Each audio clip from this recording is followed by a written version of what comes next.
All right, welcome back to the Press Play podcast. I am joined here by the man, the myth, the legend himself, director of the Nevada eSports Club, Doug Bookey. How you doing?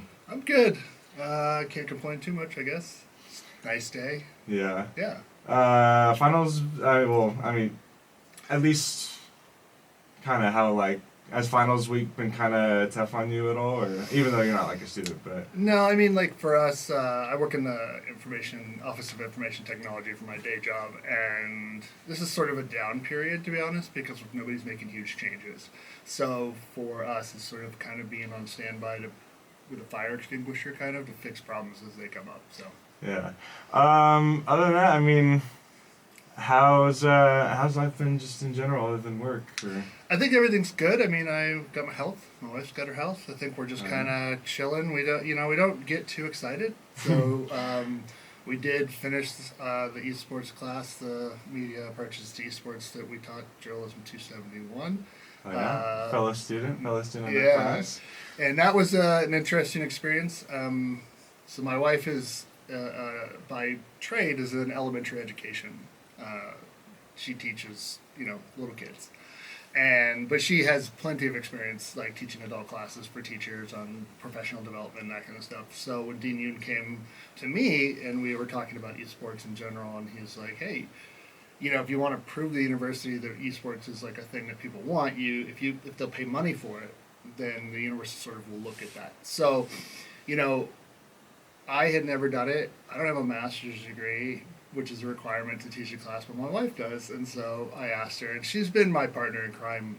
We've been together, 23 years, and married 17, and so she's been a part of this journey as long as I have in terms of esports, of listening to me talk about the ups and downs and the trials and tribulations, and understand some of the nomenclature.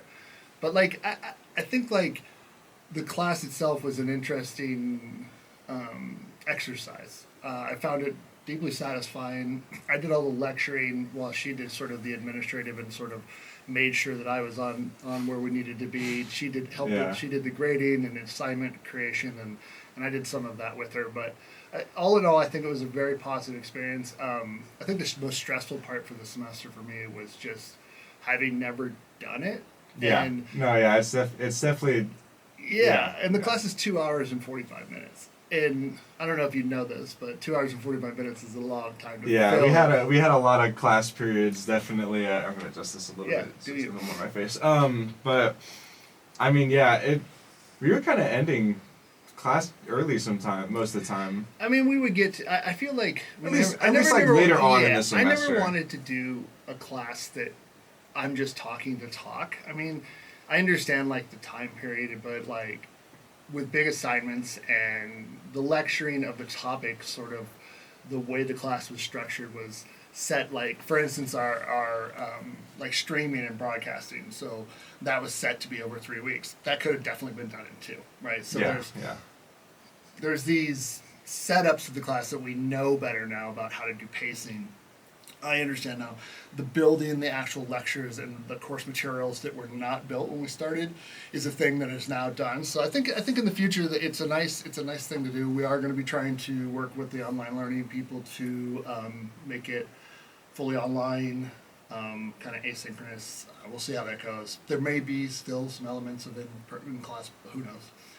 But I know that that's something that they've asked us to do, so we're going to look at doing that over the spring semester. Yeah. What do you think would change with the online port, in terms of because for reference the class was through Zoom, so what would be kind of the difference if it were to be just completely asynchronous? At least just. I think what the kind of the initial discussions that my wife Amy and I were talking about was a lot of the things could be self-guided, setting up so that we kind of piloted a little bit. We have these set trips in the fall that we normally take, and so we had those, and so one of the classes was sort of a kind of go along with the material and answer questions, quiz, that kind of stuff. And I think it'll be kind of like that, but also a lot of more exploring the aspects of esports and gaming from a standpoint of how do you interact with it as an individual or in groups? We tried to touch on that a little bit, but Yeah, I think that was me personally. I think that was a little bit more touched on like with the streaming and the broadcast stuff. Like, Yeah. I think that first kind of half of like it was learning about it. I mean, obviously there's probably still a lot of people in that class that didn't really have like a great idea of it. Like, I'm just one of those people where like I right. come in knowing a lot. Yeah.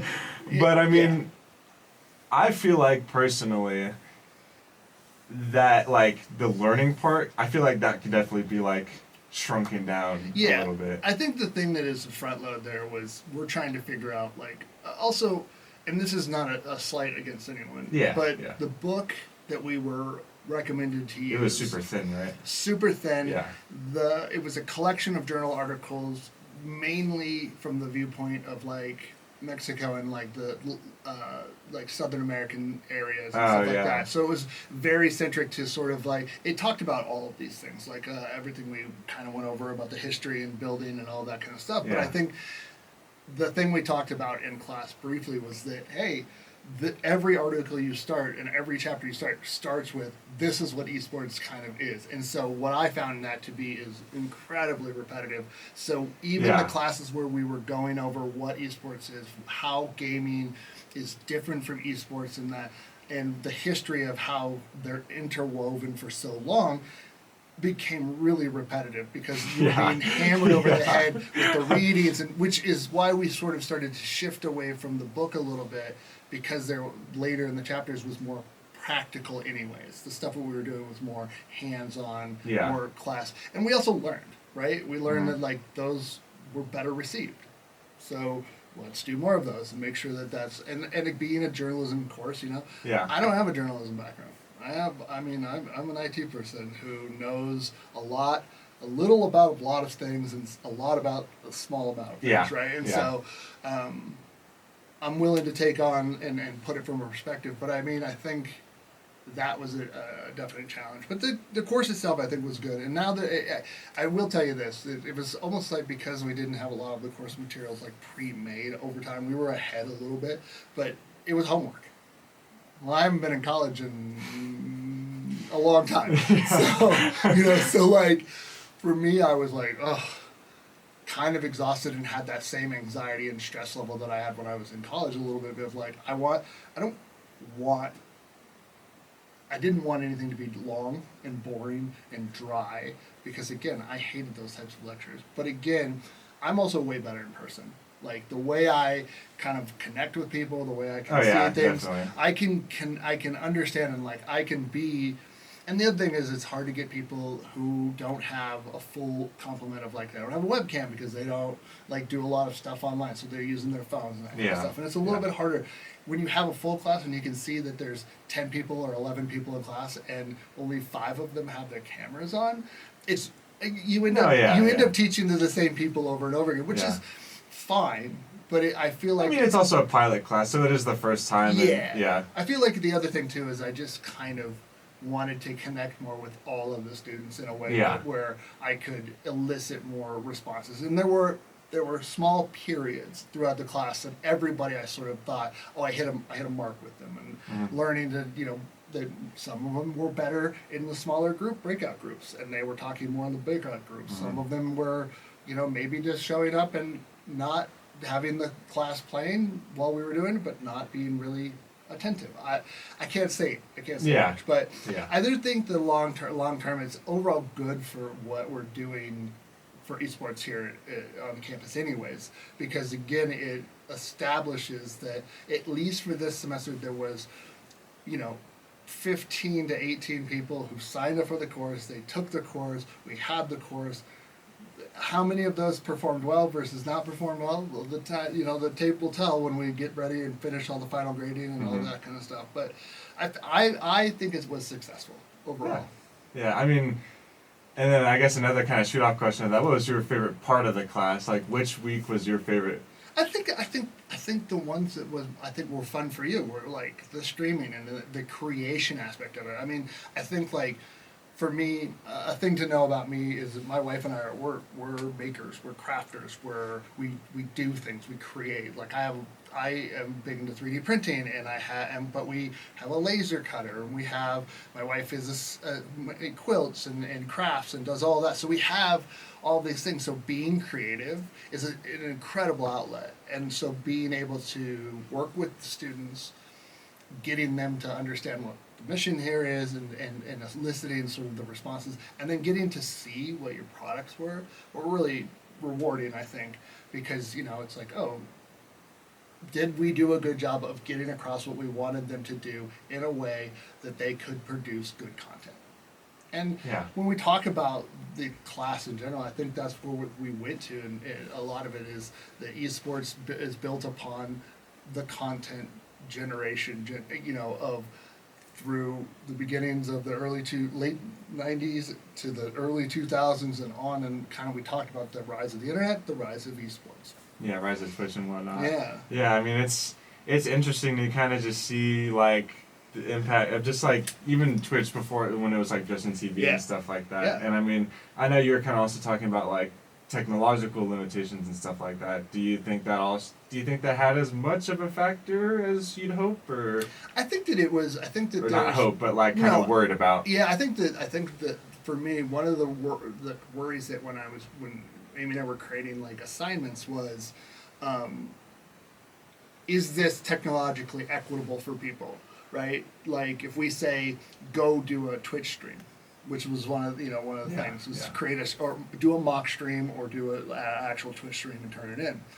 Part of me was like, okay, I have given out all the tools that they need through the last 2 lectures and what we have, and but do the people in the class, I don't know if they have technological wherewithal to follow through to find the things that they need. I think that is a thing that is happened, but it was a concern that we were giving people assignments that maybe they were handicapped by because they didn't have a good mic, which is one of the paramount things we talked about. That if who cares if you have a good camera? Yeah. If you have a good mic, you'll be okay. Yeah. And it's like, well, maybe you don't. Maybe you're using your phone, or we had some of the football players UNR football players who were on the team, Nevada football players, I should say.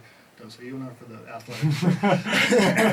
So Nevada football players were in the class, and they were great, but they streamed through, like, their Xbox or their PlayStation. Yeah. So like, they were able to do it, and it was interesting. That was another interesting point of, like, in a smaller group, is like a connection could be made, because I was like, have you done this before? And they were more willing to have a conversation about it in a smaller group setting, to be like, yeah, I streamed through I'm like, well, you should be talking about this way more, and so that even traditional athletes and on that side of things are doing their gaming online, creating content through Twitch or through wherever they go, so it's not, I think that's why as we move forward with the class, I want to focus more on a better balance between gaming and esports, because not every game is an esport, right? Yeah. So, like, we have a lot of them that can be. We talked about games that were not esports games that have been converted to make competitive aspects to it. So I think I want to kind of do a greater balance of talking about, like, we don't need to talk about, like, you don't need to do something that's specifically esports related, but look at gaming in general. Like, look at the background, because we discovered competitive gaming has been around since gaming has been around. Yeah. So. Yeah, like my fistful of quarters. Yeah. I remember watching that documentary, like, years ago when it first came out, and I was like, when we were teaching this, and it was like, oh, I have a perfect, like, start off that this is like, here's kind of an analog competition in the gaming sphere that has been documented, has dramatic stakes. It's like the way it's framed, you're like, oh, this is a form of content creation for gaming that is now done, and that drama and that characters and all the things that are created as the self that you put out there are done through Twitch streaming now, right? Or Kick or wherever, so you have all that. Yeah, especially with, like, the streamer awards and everything and all that. Yeah. Yeah, and it's funny to watch them, celebrate this new-ish medium, right? And even they, for those awards, had a lot of issues that they Well, probably yeah, because didn't know. it's not even run by Twitch. It's No. run by QD. Yeah. Yeah. So it's completely community ran. right, and that's why we know. Like, you can look at. I think that's the hallmark of like the esports like world and gaming, but esports more specifically is that it is most things are community driven. They're like nobody's doing it, so we'll find a group of people who want to do it, and then that grows, and you do it regionally, and then also or locally, and then regionally, and then it grows to nationally, and then world, Yeah. all that kind of Yeah. stuff. So. I mean, also when you were talking about kind of fistful of quarters a little bit, I was kind of thinking at like other sort of like pieces of media focused around games, because I always think of like Pixels and like Ready Player One. Right. Do you think like even if those are like fictional and not necessarily like non-fictional like Fistful of Quarter was, do you think those have kind of an impact on kind of the stigma around the gaming community, or like what do you think like movies like Ready Player One and Pixels and like kind of fictional video game based media, other than maybe like the Mario movies and stuff like that, like what do you think though? Do you think those have kind of an impact on anything, or like? Of course, I think they do. I think the thing that is what normalizes something to the public, to the general public, let's call it, is being exposed to it. Let's take comic books for an instance. Like, I'm a huge comic book fan. Yeah. I've been since I was 12 years old. I have thousands of them, and I remember like when Blade came out in the 90s, right? And I was like, this is unreal. That this movie is coming that out. Opening scene of Wesley Snipes. It's the best. It's one of the best opening sequences of a movie, I think. But that first exposed a comic book character that people had a certain stigma about people who read comics, right? That they're, same as gamers, kind of the basement dwellers who have nerdy and they're overweight and they've got glasses and they talk like this and and all of that, and then it only takes Blade and then the X-Men movies. Well, Blade I think was a really good one to start off with, because Blade's different than like. There was no expectations for it, Yeah. right? And so that I think, but as you build upon that and you expose people to be like that, and you expose, somebody was exposed to Blade that has never seen comics, that then found comics based on Blade because they watched the movie. And then they go watch the Michael Keaton Batman movies, exactly. and then they go maybe watch, I don't know, the old 50s Batman movies if you like I remember watching the original Superman movie with Christopher Reeve and when I was a kid, and I thought, this is it. This is one of the greatest movies I've ever seen. And because I liked comics before that, my dad collected, and I was exposed to that medium. But what I guess going back to the gaming side of it is the way that like the MCU is sort of a staple in movies, and people who didn't know about Iron Man or like Hawkeye or those people are the same that are not like, if we start to continue to build this entertainment around gaming IP that are not necessarily known, like Arcane through Riot, for instance, and the League of Legends characters, like people start to go like, oh, I really identify with Jinx, and so I want to find out more about this. Yeah. And then they find out, well, holy crap, there's a whole game about this. And League of Legends, 2XKO, and TFT. It gets them down a rabbit hole of learning about it. So we talked about in class, and I think this is esports and gaming is this transmedia sort of entity where there's so many entry points into it between all of the different exposure points that you can get into this. But I think the more people who are not gamers see gaming portrayed, even in a case of something like Pixels, where there's it's a farce in a way, and it's a caricature. And I mean, they do also include Billy Mitchell. Exactly. There's connections between Fistful of Quarters and Pixels because they both have Billy Mitchell in them. And it's crazy to think, it's so niche. When that movie came out, that, people don't know. I bet you 99% of the people who watched that movie didn't know who Billy Mitchell was. What, Pixels? Yeah. Yeah. But when I was a kid, I had no idea. But the 1% who are like, right? that becomes a thing. Like they're in on the joke. Yeah.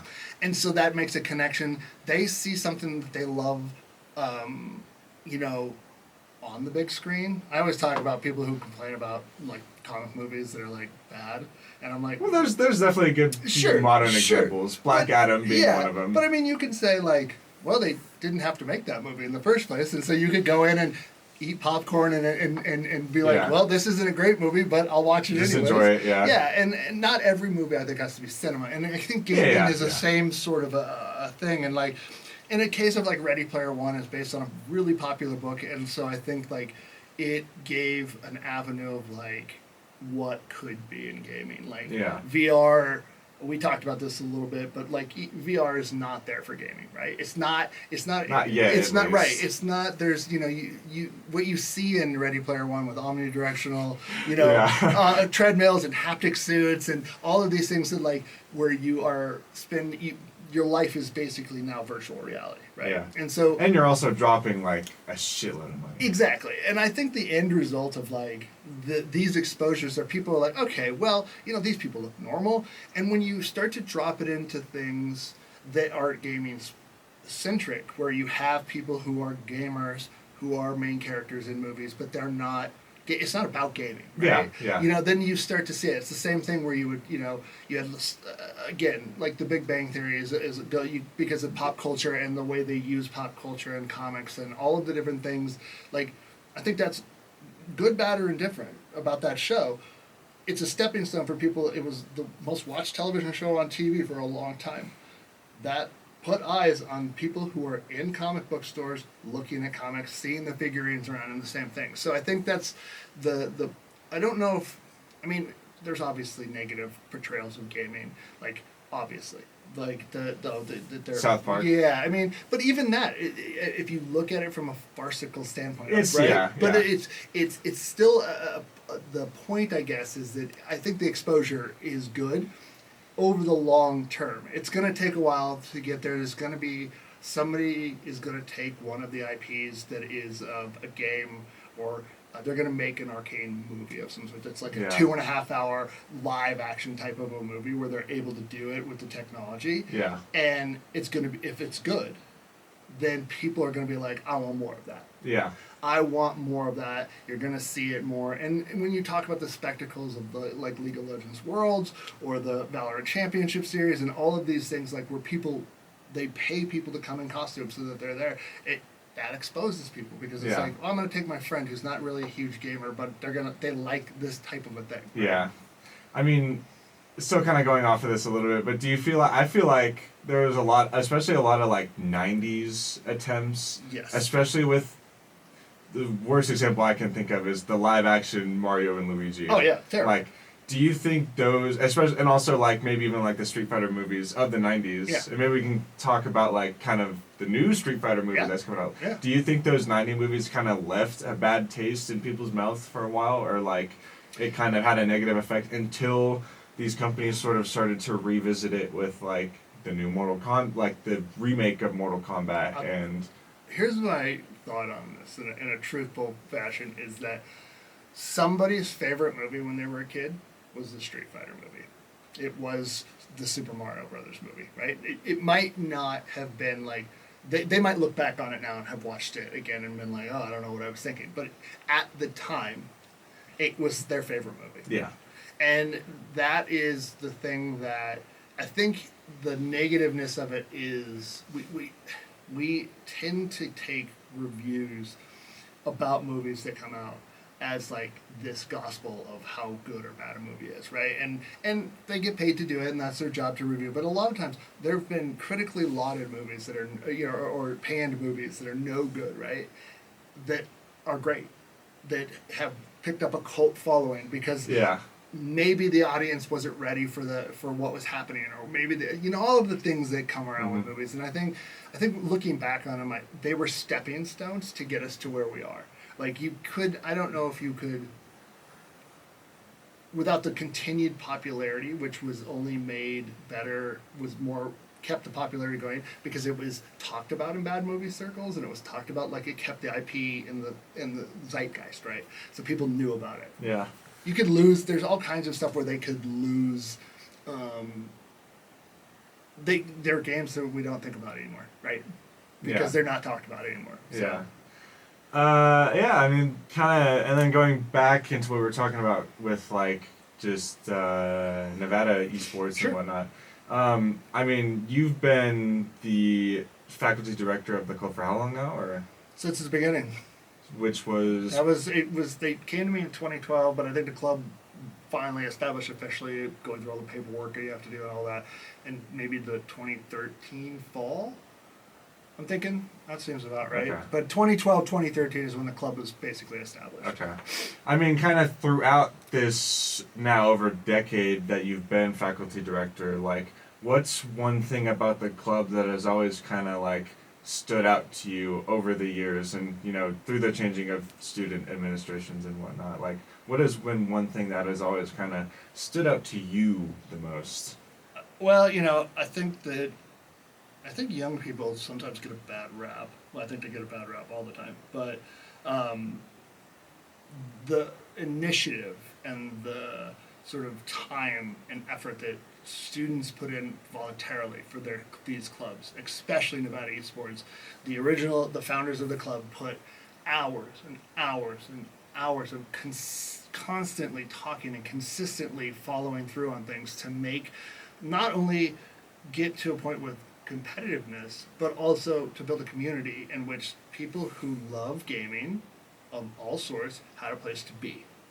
And I think that is the one throughput of this, is that there's community for a historically underserved population of students that maybe aren't into traditional gaming. They're not into the other things that sort of go on campus. They like to sit in their dorm and play games, or they're playing Yeah. LAN games or whatever they're doing Yeah. on their computer. And the population is only growing, and it will only grow.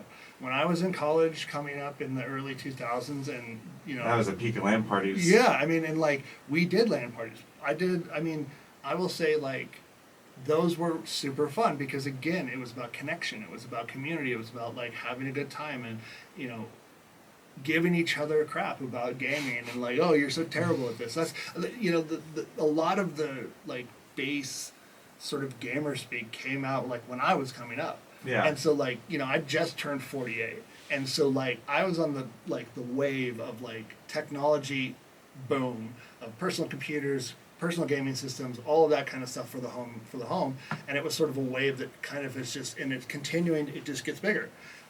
I am on one of those people in my generation who embrace technology. I have a lot of friends who didn't.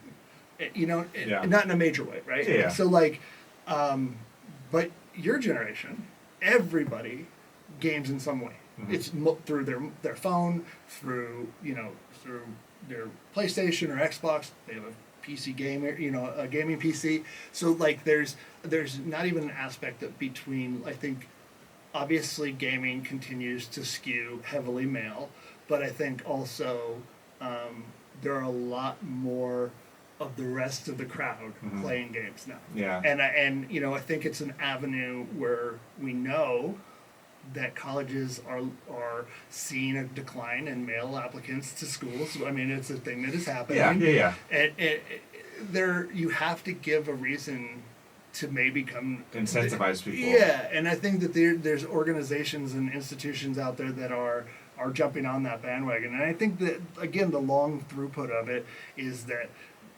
passionate students are amazing to watch sort of put their efforts to something and pull off amazing things. That's what I love interacting with them. I love being surprised by students. I love, like, they teach me something all the time. It's like keeping me up to know of the things that are happening in the gaming space. They give me perspective that I, as a 48-year-old, do not have for the younger generation. And Yeah. being like, you got to understand that this doesn't matter to them anymore, or this doesn't matter, or this really matters. And I get that a lot. And so there's a social interaction that is super beneficial, I think, to me personally, but also I think that I'm a throughput, right? I've been here since the beginning all the way through, and I have institutional knowledge. I hold the history, right? Yeah. And even when there were periods of time where there wasn't a lot of information passed along to other exec boards as the transitioning happened for whatever reason. Yeah. As it is what happened with our exec board this year. Yeah, there's a lot going to happen. We have a lot of people graduating or leaving, and Yeah. it's going to be a place where we have I think at this point, this is where I start to come in a little bit more heavy-handed. When I started with the club as the advisor, I didn't really have a huge presence. I was there to do what I needed to do with them and be sign documents that needed from the school, to travel. I was there as chaperone to go. We went to Riot Studios in I think 2013 or 2014. We drove down there, so I went as a chaperone with them, and we went and did that, and it was super fun. And again, a memory I cherish because it was super fun. I got to know the people in the club a lot better. But the idea now is that we have to, I realized as we became part of the Mountain West Conference in 2019 that I'm the person they called and said, you're our you're on paper as the representative for eSports, as the faculty person or the staff person who is in charge of eSports. And by default, that has put me in a position in which that is what I am. And that's why I'm now the eSports, what I would call the eSports competitive director, right? Mm-hmm. So my advisory role for the club is still that. I advise and I work in service of the club to make what the students in leadership want to happen, give some perspective, give some, hey, maybe this might not be the best approach to this. Maybe you want to be, and I love the mentoring aspect of this and being a part of giving people tools to be their best self. That's a really, mentoring for me is a huge, thing that I love. It feeds me. And so this club gives that to me in a lot of ways. And it's really nice that we have that sort of relationship. But also, I had to become more official. And because I'm signing documents that and putting on paper that these 5 players on this team are eligible to play by the Mountain West eligibility standards, right? Yeah. And they give me their transcripts. I review their transcripts, and then I go through and make sure that everybody looks the way they're supposed to look and get it down on paper and on the emergency contact for things. And they contact me to schedule matches. Yeah. This is not a part of my job. I mean, I have parts of my day that are actually now dedicated to eSports as part of my day job, but everything that I give to the club, I give, and what I give to the competitive teams, I give. So, but I give it willingly, and I give it with enthusiasm because of the rewards I see that it happens for the students who are involved in it. Yeah. Yeah. Yeah, I mean, I was going to kind of say, I think it already kind of answered the question I was going to have, but as the esports club has kind of grown into basically the biggest club on campus now. Let's be yeah. I don't know the exact member list, but I mean the Discord server has well over 1,800 members. And I would say, I mean, if I were to be accurate, and if we took numbers from our BTI and Welcome Week Land kind of events, and we said, okay, let's say that of the 200 and almost 300 people who were there at those events, let's say half of them were students in the club. I don't think that's too on. Let's say a third of them were. That's 100 people that came to the event, not saying the people who didn't come to the event. So the president of the university acknowledges that it is the largest club on campus. Yeah. He knows that. Everybody knows that. And the frustrating part of, and we can get into this more, but the frustrating part is that there's a non-acknowledgement of that impact that the club has on the population. What do you mean by that? I would say that they know that we are the largest club on campus, right? Everybody knows that that's the thing, but they also know that we have a competitive side. Yeah. And that competitive side gets the support of the university in that we are allowed to exist and use the Nevada name and that kind of stuff. But we don't have money. We don't have, we don't have a way to recruit players. We don't have, we rely on the club. We rely on posters that the club puts out. I always put it this way. The competitive team right now is working with the club. It works in service for the competitive teams to exist because the structure that is there, that is very well structured for the club, helps the esports teams that are competitive in NCAA and other leagues exist. The way it should be, though, in the same way that the Nevada teams for football, baseball, basketball, they are the official point of this, and then there's intramurals and there's other points on campus of that allow them to help out and host different things or this and that. Yeah. Same thing should happen is that Nevada eSports as an entity in the same way that Nevada football or Nevada athletics exists, that's what Nevada eSports should exist as. A fully funded program in which we put, it doesn't have to be millions of dollars. That's that's the misconception, I think, when I talk about this, is that I'm not looking for $1 million budget. A Boise State type thing. Yeah, I'm looking for, I want to be able to buy my team's jerseys that match, and that they have a backpack, and that carry a dedicated space to play in. Yeah, all of these things that we excuse me, are lacking now limits our ability to grow as a program. Yeah. Because we can't, for instance, we have a Super Smash Brothers team. Okay? Well, that requires us to have a Switch. We do not have a Switch. Yeah. Well, we compete in the Mountain West. We didn't this year because, A, we didn't have a space to bring the team together to practice and to play. And that all the Smash Ultimate stuff happened in this fall semester? Yeah, it will happen. So we missed it this semester. A lot of the things that are happening right now, I would say on the competitive side, which is my main focus. Like, I don't have to worry about the club. The club is a smooth running machine. The thing that I'm worried about now is making sure that we are continuing to get our succession plans in place, and people who want to move into different positions start that process. Yeah. There's already identifications of people who want to move and do stuff, and there's some obvious candidates for certain positions and others. But the idea now for me is that I have 3 games that potentially are going to be Mountain West this semester. We do not have enough players probably for League of Legends. We probably will not have a league team for the first time in, 7 years. Wow. Yeah, because it's just we don't have enough. We have 3 players that are what do you think? signed up. What do you think? I don't know. I think it's hard. League is a very hard sell sometimes for people. I think you have to understand what the grind is to get good, from like a gold to a masters.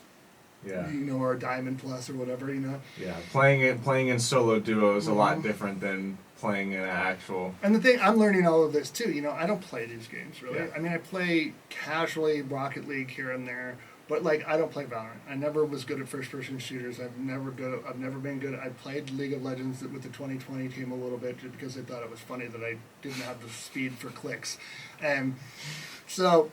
Well, now they're adding WASD in the league now. I know. So like, there's all of it's so crazy to me. But there's like. The idea of this is that we want to like have this throughway of that the team, we have competitive teams that are different from the club. The club, Nevada eSports is the club, is fine. They have grown. They are a well-oiled machine. They understand how to put the two.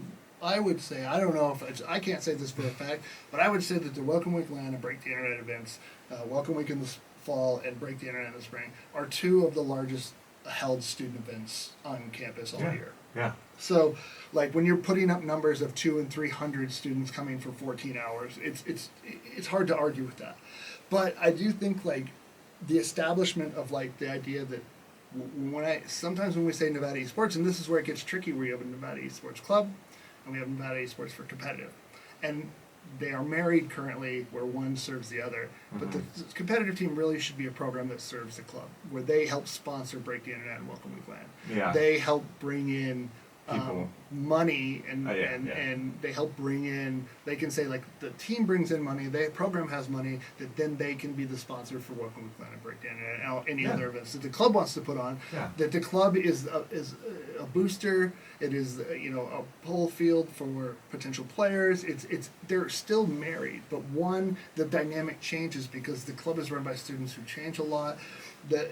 A program that is established, no matter if I have 8 years until I retire, basically.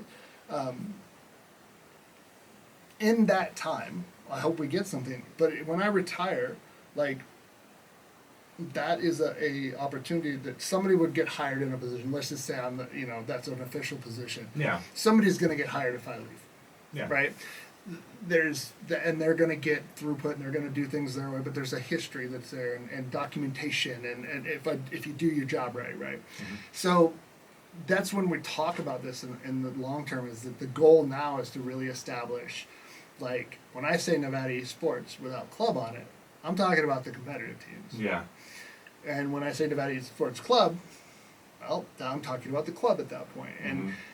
that distinction becomes very, very, very necessary when we're talking with the administration about what the Nevada eSports teams need. And that is, realistically, we need a space. We need, somebody.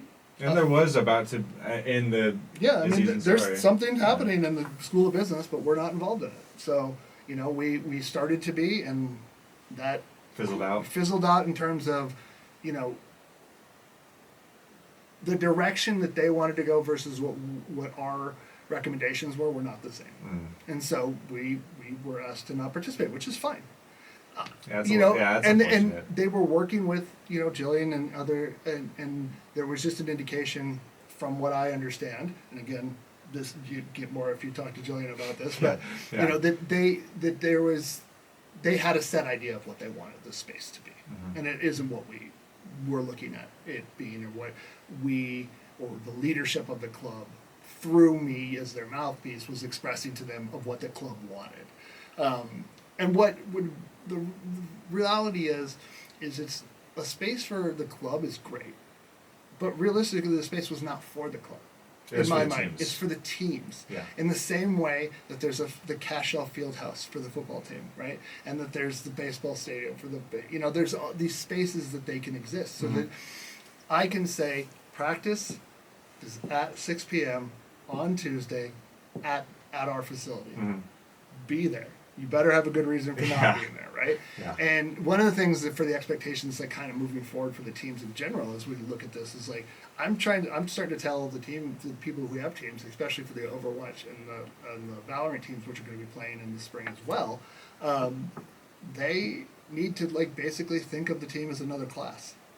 They need to have time put aside for it. They need to have time set aside for doing their homework, which is VOD reviews and playing the game for fun and learning. That's the one thing that is I have to put together a program so that when people ask about a program, I can say, I already have this for you.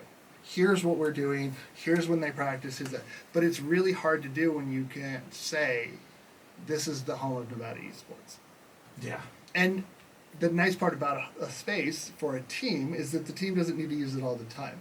So that space is then used for community events. Exactly. And open hours for people to drop in and do that kind of stuff, because there's somebody there who is the director, whose office has stayed there, and that's what they do. Yeah.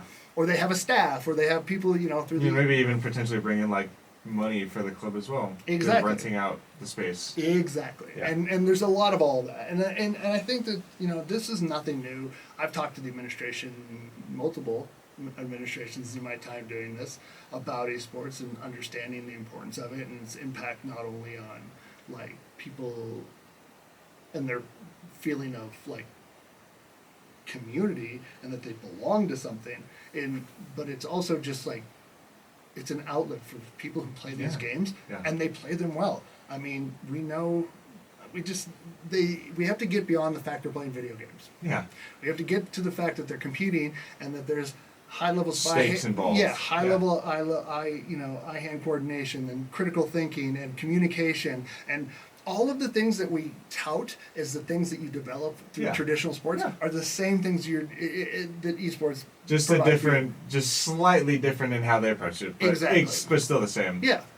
And I mean, in large part, do you think it's kind of I wouldn't say necessarily the college's part, but do you think it also falls onto the game developers' part to kind of provide these systems for collegiate esports to thrive? Because I mean, Riot had the collegiate circuit for League, but that's the only example that I can think of where they actually kind of supported a collegiate system. Do you think it kind of falls partly onto the game devs, as for those that are for games that are specifically esports, to have kind of systems to ensure that it thrives? Yeah, I think there is a bit of that, especially if a game is intentionally built with an esports aspect to it, right?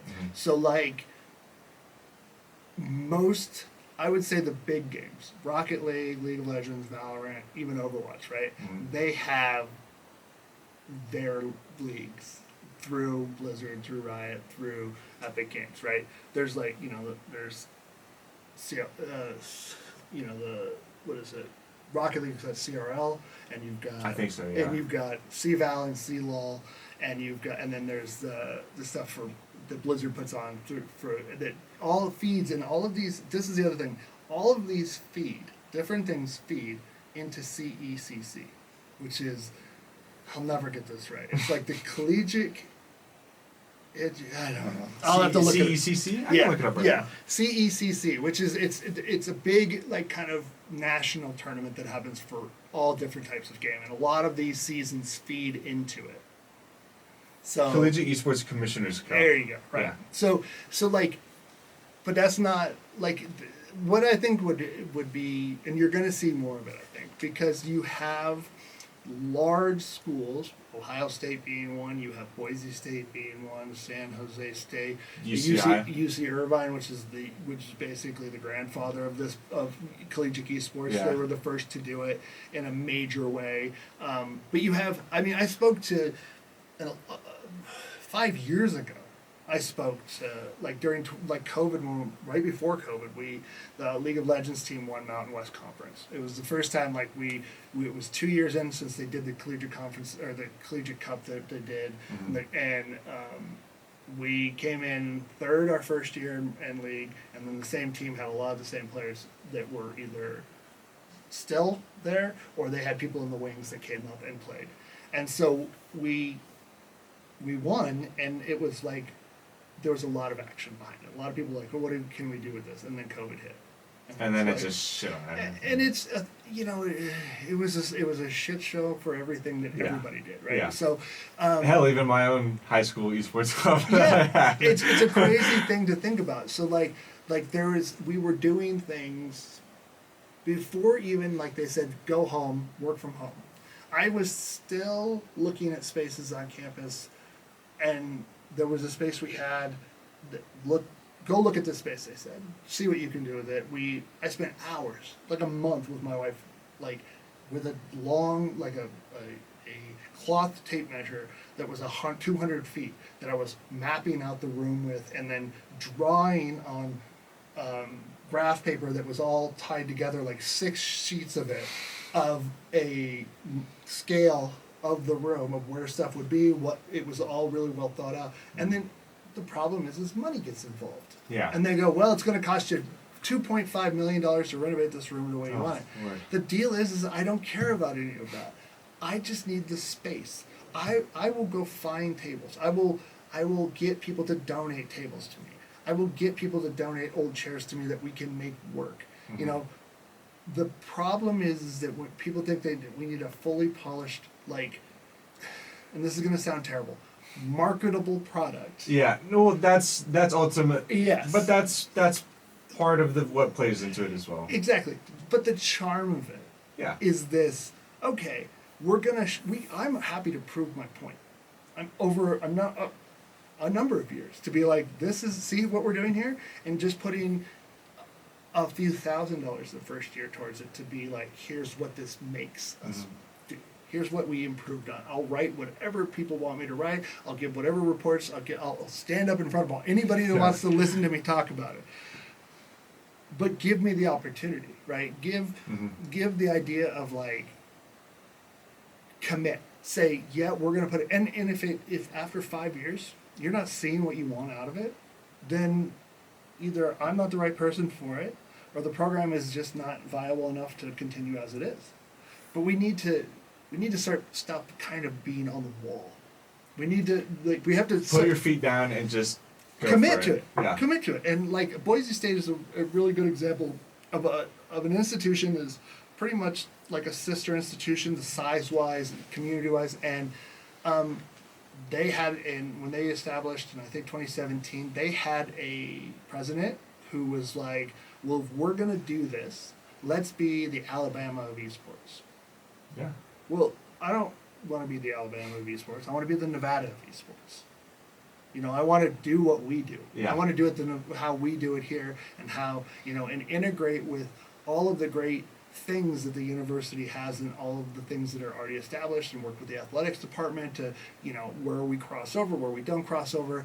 All of these things are ways forward, and we've had numerous amounts of conversations with, I've talked to the athletic director, we've talked to Dean Yoon, has been a really great especially ally. with this class. Yeah, I mean, and providing us an avenue for the class, and we've talked to the School of Business, we've talked to a number of different people, and everybody agrees it's a great idea. But no one's acted on it yet. In a To a meaningful degree. way, I would say. Yeah. To say, yes, here you go. And we're going to be watching you like a hawk on how you spend your money, how you do what, we're going to want these types of things. And again, happy to provide all that. Mm-hmm.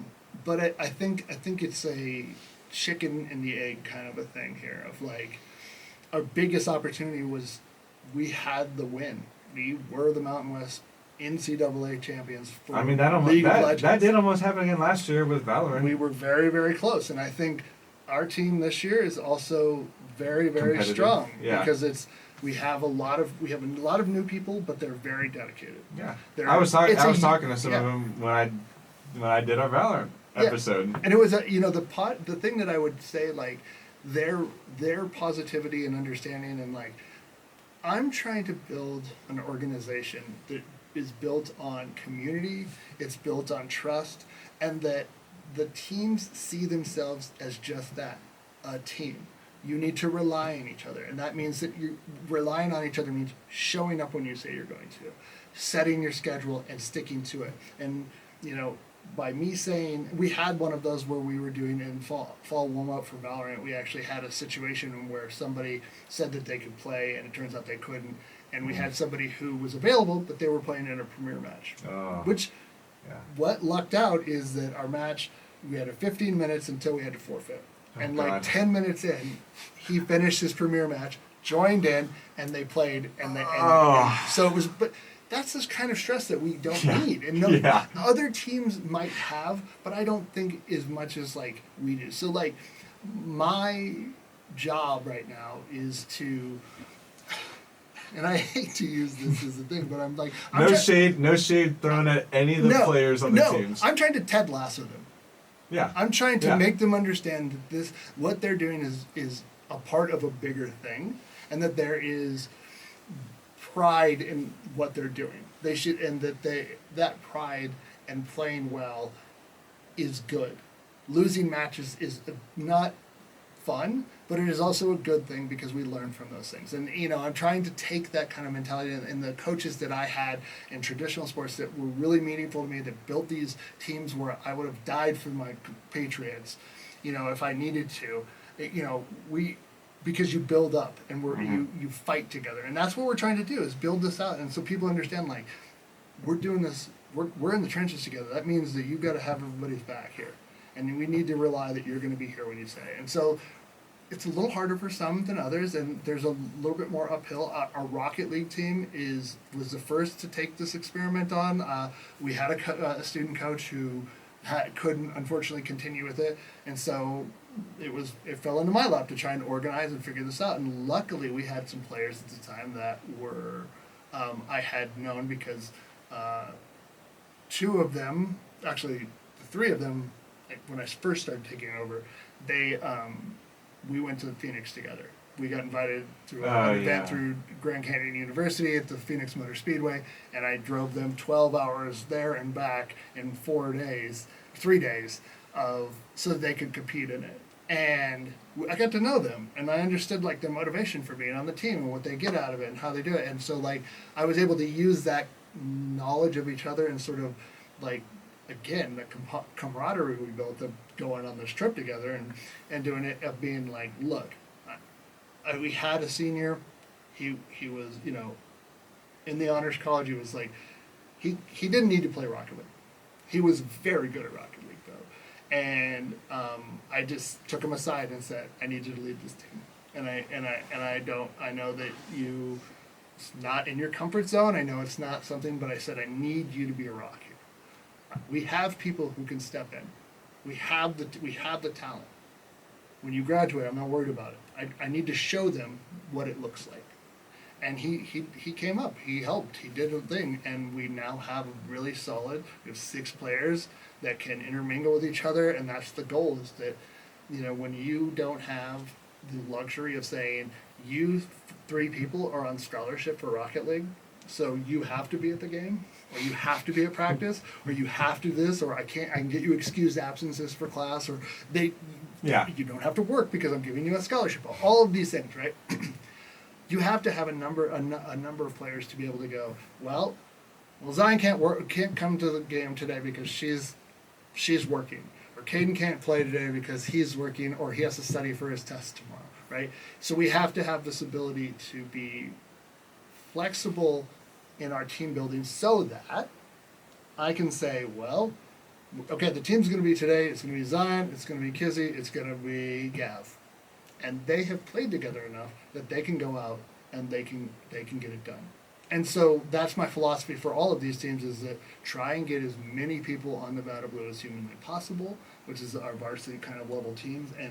And even if they're not at our rank requirement, get them a part of our culture, that they want to grind it. Yeah, that absolutely. They want to get to that level because they see what the team looks like. They're a part of the excitement of the wins and the disappointments of the losses, and they want to grind so they don't have to feel that loss again. They can be the hero of a match. And you have to build, we build stories around teams. Like dynasties and sports teams, and like the myth of a team being so good and that they're just playing so well. It's a feedback loop. They feed into it because I don't want to disappoint the fans, and like you get hyped up and you ended up, and that's where we're going. It's not necessarily the same, but it could be very, very, very close. Yeah. And so, like, Rocket League has been really a great experience because I understand the game. For me, it's the easiest to understand. You drive the cars around, you get into the goal, you do that over a 5-minute period, and if you're tied, you go into overtime, just like soccer, which I'm a huge fan of. Yeah. And so, it's an easy entry point. But then you start to learn from the team, and you start to learn, the strategy behind, and it's like, you have first man, second man, third man, and how they rotate, and I ask questions, and I'm like, I don't need to coach them because if they're at the level they're at, they're good at the game. Yeah. What I'm there for is to ask questions of their play, to be like, why did you do it this way? Yeah. If you know this. Yeah. And we are really lucky. Caden he's one of our kind of team captains. He is so good at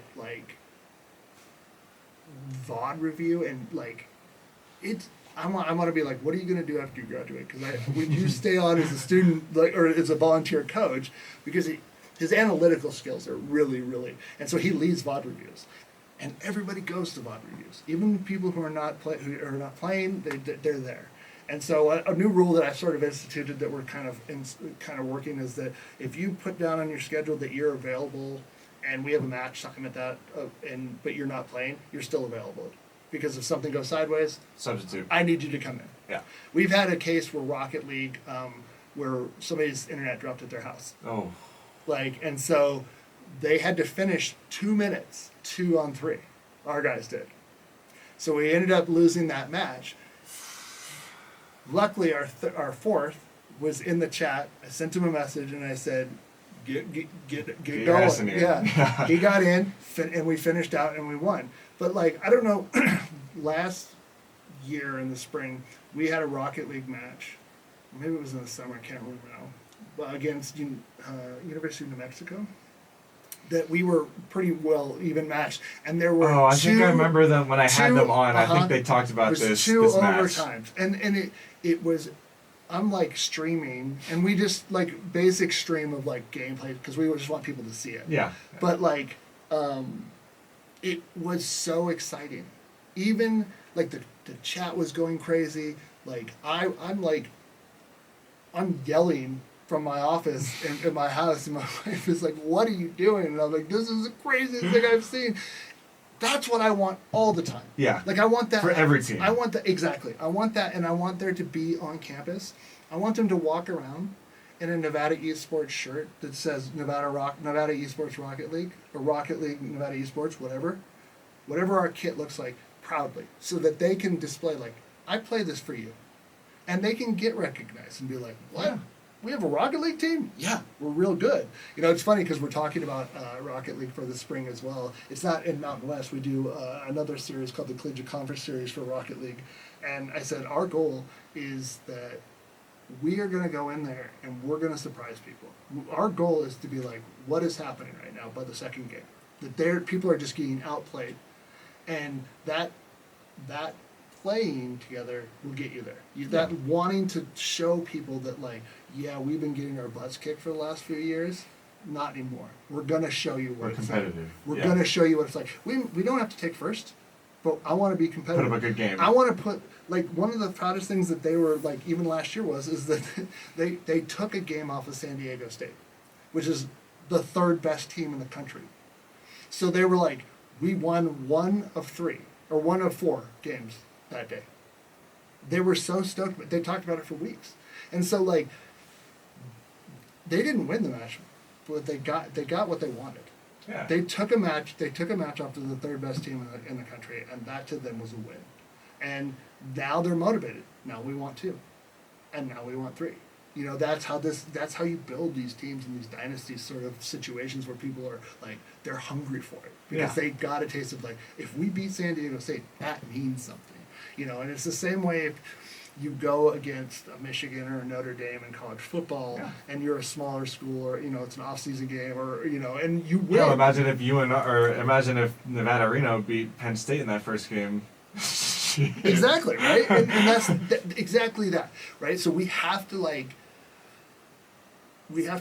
build that culture so that people feel it, right? And that they get an idea of, like, I want more of this. And then the people in the community go, oh, okay, I know that we're going to have matches on this day because there's a public space on our events calendar for the university or somewhere that says, what's happening today? And it says Rocket League or League of Legends or Valorant versus University of New Mexico or Colorado State or Las Vegas, whatever. And people go, what? And then they go to our Twitch page and they see a room full of people watching Rocket League, and we actually have color commentary happening. We actually have, like, highlights and clips and that kind of stuff, because we're building out, you know, one of the things you're working on is kind of building out the structure of what we're doing for our competitive scene and what it looks like. And that's where, again, the club works in service of the competitive side, because I have to rely on students to help me build all of this. Yeah. And that, to me, is also special, because then they learn a skill and they understand, like, the importance of what we're trying to do. And, like, it gets tiring sometimes being the loudest cheerleader in the room sometimes, and having to consistently talk, but it fuels me in a lot of ways. And my vice president, Sasha Pillay, when he came on board, before he even started, I introduced myself, said, hey, my name's Doug Bookey. I do this for you all day. But what I really want to talk to you about is eSports. And he was on board and has been a very good ally in sort of pushing forward and getting our voices heard through the upper administration to other people, getting meetings together, lending a level of, you know, seriousness to it that... Yeah, 100%. You know, I'm classified staff, which is, you know, that's fine. But I'm not... You know, like, I'm not a vice president, so having a vice president on your side doesn't hurt very much at all. Yeah. And, you know, we were really lucky for Welcome Week Land. President Sandoval did come to the event. I was going to touch on that, yeah. He was there for 10 minutes or so, maybe 15 minutes, and got to speak directly with him, with Jillian and Sashi, and we, like, kind of made our, you know, we kind of made our pitch of eSports quickly, without a plan, but you wouldn't have been able to tell about. One of the beautiful things about Jillian and I's relationship, of her being the president and my advisor role, is that we, from the very beginning, have gotten along, and so, like, we know what the mission is between us, and we can pass it off and pick it up and wherever. And it was the same thing with Sashi as well in that day. And the one thing that I won't forget, though, is that he didn't meet our eyes very much, because he was scanning that room. He was seeing what was happening at that event and going, like, damn, I'm not sure I can ignore this. Yeah. So, like, we have to continue to build that. The thing that is important, though, and I'll continue to push this, is that students need to make their voice known. They need to put out there. They need to go out. They need to talk about esports. They need to say, esports is important to me. Esports is a thing that I want to see more of. I want more support for our teams that I know we have. I want. That's what I'm helping to do. Right, and it's exactly that. And that's every little bit helps, because I've been screaming off the mountaintops for 12 years or 13 years, right? Yeah. But my voice doesn't matter as much as the students. Mhm. I can speak on your behalf all day, but it's really powerful when a group of people go, "This is what we actually want," and you have a big voice. So I think it's time that really it starts to be flexed in a way that is a little bit more aggressive than just saying, "We are the largest club on campus. Pay attention to us." Yeah. You know, I don't know how that goes about doing it. I leave that to the students. They'll figure it out. They're resourceful. Yeah. And I think kind of leading into the final segment of this episode, I mean, back when Nevada won the Mountain State for league. Yeah, Mountain West, yeah. Oh yeah. I mean, kind of looking at it now, it kind of seems like it's not necessarily the not like winning that's kind of causing earthquakes in on campus, but rather BTI and Welcome Week. Mm-hmm. I mean, as you're saying, it's kind of the students stuff that matters, and I think looking towards the future, do you feel like kind of BTI and Welcome Week Land are going to be that kind of catalyst for, I think the so. esports club, both the club and the competitive side being more Yeah. widely recognized on campus? I think the thing that about these two events that is special, they've always been special, but like we used to have some other smaller events throughout the year or two, but when you start to get events that are 200-300 people, logistics for that is a lot. And Yeah. we're in the middle of planning. We just started planning for BTI like last 2 weeks ago, and we're starting to slowly ramp up where we're at. But I think the end result of it is if the students continue to put on very good, consistent, professional looking and well run events that show that the dedication to this community and servicing that community is being done in this way, the university can't overall for very much longer ignore the impact that these events have, right? Because if you're consistently every semester putting on an event that brings 3, BTI will probably be bigger than it was last year, and we had 270. You saying maybe even like 400? Could be. I mean, could be, because it's usually more competitive. BTI has always been more popular. I shouldn't say that. BTI has always had more people because there's less going on at around the time that we're doing it. Like March. Yeah. Yeah, it's like Right before spring break. Yeah, it's like right before that, and Yeah. it's like the 13th or 14th. I can't remember, but this year, and the idea of it is like we do more competitive stuff there. So like, I've already been contacted by. So last year we had Churchill County High School from Fallon. They brought 2 vans of students and coaches, and Wow. that came and competed in Marble Rivals and other things. So Green Wave Gaming is their kind of club name, and they contacted me and said, "Hey, when's this? We want to start getting this going." They have contacts in other high schools in northern Nevada. Damn. They're willing to reach out there. I think there's opportunity there to sort of build like a high school esports league that feeds into northern Nevada and Nevada schools in general. Yeah. And that, Absolutely. Yeah. And again, if you stick to a 3 or 4 games that are hardcore esports games, and you Yes. start to build teams around it, and then you're good. But like, you have to have a community that is active, which the students are in Nevada Esports, the club, right? And you have to have students who are passionate about continuing to put on events like Break the Internet and Welcome Week Land, which we do have. And if we have that and you continue that enthusiasm, and on a random Saturday in March, you've got 400, 500 community members, students. Spilling out even into the ballrooms and into Exactly. the hallways with what do you got going on there? You can't ignore that. Yeah, absolutely. And again, if you're engaging not only your student body here at the university, but you're also engaging the Northern Nevada community, there's no way to ignore that. And there's the impact of that is like, if somebody from Valid who came to Break the Internet last year had a good time, they know we have an esports team, and they're going to want to be incentivized to be a student here. Exactly. Because we have something that other people don't. We have a thriving community where they can be a part of it. And so, like, you know, I want to continually move towards that, and I think that there's two paths ahead of us in terms of esports at UNR or in Nevada, and it's continued growth of the esports club and getting to a point where like these events are well-oiled machines that we have.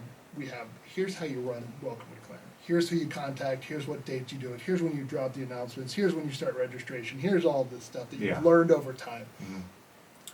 And then there's Nevada Esports, the competitive program, in which we are recruiting players. We are having a facility that people can come and see what's going on. You can have a viewing space that if we are playing, not only are we recording the matches, but there are seats that you can sit live and watch what's happening up on a stage. Yeah. You know, there's a, you know, people are like, well, we could just watch online. Look at some of these broadcasts.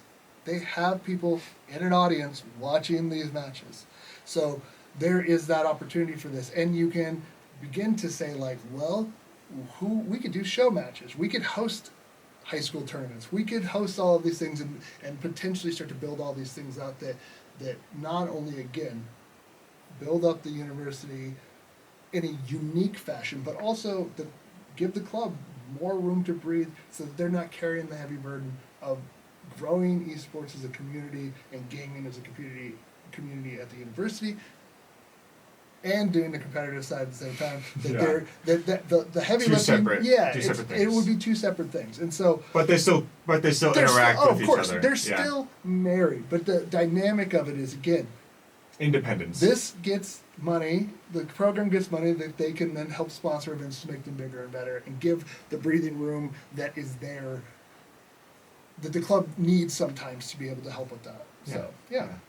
All right. Well, I think that is all that I have for you today. I'm sure I'll have you on the podcast sometime again soon. Anything next semester. You need. Anything you need. So that is it for now, and I will see you guys next semester. Peace out.